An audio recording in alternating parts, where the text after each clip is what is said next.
तो दोस्तों आज हम खुल के बात करेंगे पीपीएफ के बारे में, जानेंगे पीपीएफ क्या होता है, कितने सालों की स्कीम होती है, कितने पैसे जमा करने होते हैं, कब तक पैसे जमा करने होते हैं, बीच में पैसे निकाल सकते हैं कि नहीं, कौन इस योजना को ले सकता है, इसमें पेनल्टी कितनी लगती है और क्यों हमें इस योजना में अकाउंट नहीं खुलवाना चाहिए। तो हम जान लेते हैं पीपीएफ अकाउंट में अभी फिलहाल जो इंटरेस्ट रेट चल रहा है वो चल रहा है 7.1%। इसको कोई भी व्यक्ति ले सकता है, कितने भी साल का ले सकता है। और यदि बच्चा है 18 साल से कम का है तो माँ बाप उसके बिहाफ पे इस अकाउंट को खुलवा सकते हैं। खुलवाने के लिए आपको या तो प्राइवेट बैंक में खुलवा सकते हो, सरकारी बैंक में खुलवा सकते हो या फिर पोस्ट ऑफिस में भी खुलवा सकते हो। अब काफी लोग सोचते हैं कि अगर हम प्राइवेट बैंक में खुलवाएंगे तो हमारा पैसा सेफ नहीं है, ये योजना आपकी प्राइवेट हो जाएगी। तो ऐसा बिल्कुल भी नहीं होता, योजना आपकी सरकारी ही रहेगी। चाहे फिर आप प्राइवेट बैंक में खुलवाओ, चाहे सरकारी बैंक में खुलवाओ, चाहे फिर आप पोस्ट ऑफिस में खुलवाओ, योजना आपकी पूरी तरीके से सरकारी ही मानी जाएगी। एक आदमी केवल एक ही अकाउंट खुलवा सकता है और टोटल 15 सालों की ये स्कीम होती है, जिसमें आप आगे 5-5 साल करके इसकी स्कीम को बढ़वा भी सकते हो। इसमें जितने सालों की स्कीम होती है उतने सालों तक ही पैसे देने होते हैं। यानी कि अगर 15 साल की स्कीम है तो इसमें आपको 15 साल तक ही पैसे जमा कराने हैं।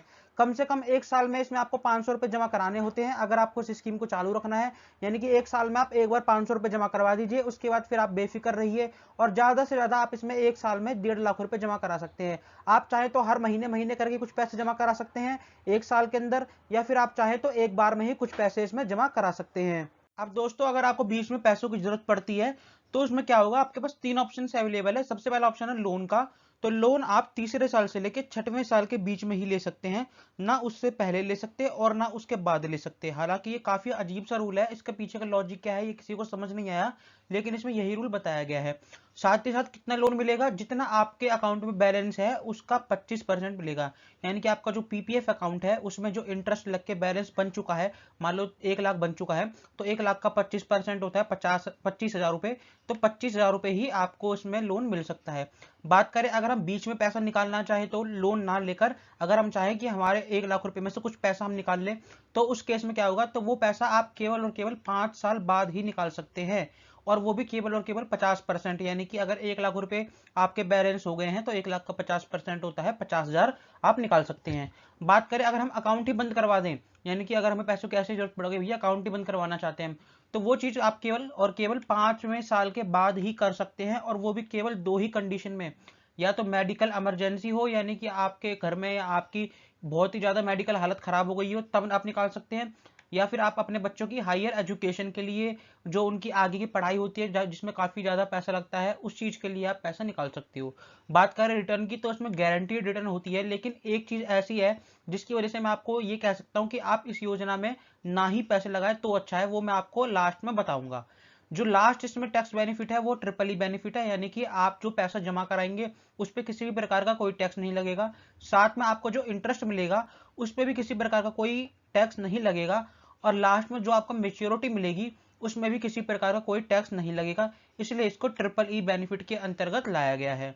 अब दोस्तों इसमें एक चीज और ध्यान देने वाली है कि इसमें आपको पेनल्टी भी देनी पड़ सकती है।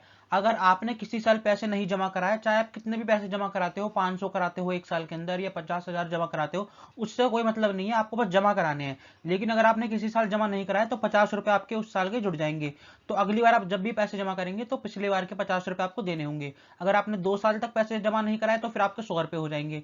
तो इसलिए यहाँ पर अगर आपने 500 रुपए जमा कराया अगली बार तो 50 रुपए पिछले साल के, तो आपको टोटल 550 रुपए देने होंगे। इसमें किसी भी प्रकार का कोई ज्वाइंट अकाउंट नहीं खुल सकता है। साथ ही साथ आपको पैसे कब जमा कराने हैं, आपको पैसे पहले महीने की 1 से 5 तारीख के बीच में ही जमा कराने हैं। यानी कि अगर आप मंथली पैसे जमा करते हो तो महीने की पहली तारीख से लेके और 5वीं तारीख के बीच में ही पैसे जमा कराने हैं। वो मैं आपको समझा देता हूं क्यों। जैसे मान लो 1 अप्रैल को आपके अकाउंट में 1 लाख रुपए थे, ठीक है, और आपने 10,000 रुपए जमा करा दिए 6 तारीख को, यानी कि 6 अप्रैल को 10,000 रुपए जमा करा दिए। तो आप लोग क्या सोचोगे, भैया 1,10,000 हो गए मेरे अकाउंट में तो, और अब मेरे को अप्रैल में जो ब्याज मिलेगा 1,10,000 के ऊपर मिलेगा। तो ऐसा बिल्कुल भी नहीं है, आपको जो ब्याज मिलेगा केवल और केवल 1 लाख रुपए पे ही मिलेगा। इसलिए अगर आप पैसे 1 तारीख से 5 तारीख के बीच के अंदर जमा कराते हो तो ही आपको पूरे पैसे पे इंटरेस्ट मिलेगा। जैसे कि अगर आपने 4 अप्रैल को जमा करा दिए 10,000 रुपए, तो फिर आपको 1,10,000 पे ही इंटरेस्ट मिलेगा पूरे अप्रैल के महीने। साथ ही साथ इंटरेस्ट कब आता है, इंटरेस्ट आपको साल में एक बार आता है, और वो भी आता कितनी तारीख को है, 31 मार्च को, यानी कि हर साल की 31 मार्च को आपका जो इंटरेस्ट है अकाउंट में क्रेडिट हो जाता है आपके पीपीएफ अकाउंट में। उसके बाद मेच्योरिटी पे हमें 3 ऑप्शन मिलते हैं, या तो आप 15 साल बाद पूरे पैसे ले लीजिए जो भी आपके बन रहे हैं खाते में, या फिर उसे 5 साल और आगे बढ़वा लीजिए, उसमें और पैसे जमा करते रहिए 5 साल तक और उसे बढ़वा लीजिए। या तीसरा ऑप्शन हमारे पास ये है कि उसे 5 साल बढ़वा लीजिए लेकिन आप पैसे उसमें और मत डालिए, यानी कि आपके पास ये वाला ऑप्शन भी है कि आप 5 साल तक बढ़वा लो, उसमें पैसे मत जमा कराओ, उसमें आपको कोई पेनल्टी नहीं देनी, आपका जो है पैसे वो जो जमा है उसी पे आपको इंटरेस्ट मिलता रहेगा। अब दोस्तों आप एक गलती मत करना, अगर आपने यह गलती कर दी तो फिर आपकी योजना 15 साल की जगह 16 साल की हो जाएगी। वो मैं आपको समझाता हूँ कैसे। अगर आपने अप्रैल, मई, जून, जुलाई, अगस्त, सितंबर, अक्टूबर, नवंबर, दिसंबर, जनवरी, फरवरी, दोबारा सुन लीजिए, अप्रैल से लेके और फरवरी तक अगर आपने इस खाते को खुलवाया तो आपकी ये योजना हो जाएगी 16 साल की। वहीं अगर आपने इस खाते को खुलवाया मार्च में तो आपकी योजना रहेगी 15 ही सालों की। वो कैसे, मैं आपको समझा देता हूँ। देखिए आप सभी को पता होगा कि जो हमारा फाइनेंशियल ईयर होता है वो होता है 1 अप्रैल से लेकर 31 मार्च तक, यानी कि जो अकाउंट्स में नया साल होता है वो अप्रैल से और मार्च तक होता है। तो अगर आप इसमें अप्रैल, मई, जून, जुलाई, अगस्त, सितंबर, अक्टूबर, नवंबर, दिसंबर, जनवरी और फरवरी में अकाउंट खुलवाओगे तो वो साल पहला साल नहीं गिना जाएगा, यानी कि आप लोग तो ये सोचोगे भैया 1 साल हो गया, ये पहला साल है मेरा, जबकि उस साल को गिना जाएगा 0 साल के अंदर, यानी कि वो 0 साल माना जाएगा।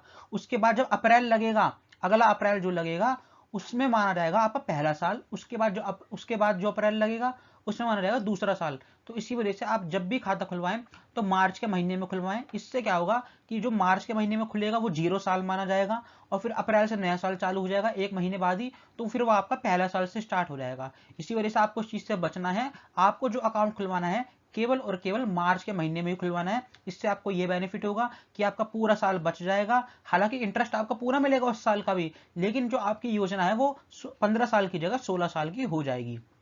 तो दोस्तों यहाँ पर हमने कैलकुलेटर भी ले लिया है। अगर आप 500 रुपये महीना निकालते हैं तो आप टोटल 15 सालों में जो मेच्योरिटी पाएंगे वो पाएंगे 1,62,000 की, जिसमें आपने टोटल जमा कर दिए 90,000 रुपये। इस तरीके से आप टेबल का स्क्रीनशॉट ले सकते हैं। यहाँ पर आप देख सकते हैं अगर आप 2,000 रुपये महीना निकालते हैं तो आपको 6,50,000 की मेच्योरिटी मिलेगी। वहीं लास्ट आप 12,500 रुपये महीना निकालते हैं, यानी कि साल के 1.5 लाख रुपए, क्योंकि आप इस योजना में साल के 1.5 लाख रुपए ही जमा कर सकते हैं मैक्सिमम, तो आपको मिलेगी 40,68,000 की मेच्योरिटी, जिसमें आपने जमा कर दिए 22,50,000 रुपए। अब दोस्तों एक चीज जिसके लिए मैं आपको मना कर रहा था कि आपको इस योजना में अकाउंट क्यों नहीं खुलवाना चाहिए, वो आप यहाँ पे देख सकते हैं। वैसे तो खुलवा सकते हैं, ऐसी कोई बड़ी रीजन नहीं है, लेकिन जब ये अकाउंट चालू हुआ था 2016 से आप इंटरेस्ट रेट देख सकते हैं 8.10% था, यानी कि जो इसका इंटरेस्ट रेट था वो 8.1% था। और धीरे धीरे धीरे धीरे ये इंटरेस्ट रेट देखिए कम होता गया है, आज ये 7.1% पे पहुंच गया है। हालांकि काफी टाइम से 7.1% पे ही अटका हुआ है, ना ये घटा है ना ये बढ़ा है। लेकिन इसमें कहने का मतलब ये है अगर कल को 6% इंटरेस्ट रेट हो जाता है तो आज आपने तो 7% से खाता खुलवाया है, लेकिन आपको जो इंटरेस्ट मिलेगा वो 6% पे ही मिलेगा। इस बात का आप ध्यान रखिएगा। तो दोस्तों उम्मीद है आपको सारी चीज़ें क्लियर हो गई होगी। फिर भी अगर आपका कोई डाउट है, अगर आपको कोई कंफ्यूजन है, आप पूछ सकते हैं। अगर आपको इन्वेस्टमेंट करने का मन है तो एक बार आप पोस्ट ऑफिस की स्कीम या फिर एलआईसी की कुछ स्कीम्स ऐसी है जिनमें हाई रिटर्न मिलती है, उनको भी जाकर चेकआउट कर सकते हैं। मेरे को पूरी उम्मीद है आपको वो वीडियोस भी पसंद आएगी। मैंने उन सब वीडियोस पे भी काफ़ी ऑलरेडी अपलोड करी हुई है। तो दोस्तों मिलेंगे अगली वीडियो में, तब तक के लिए गुड बाय।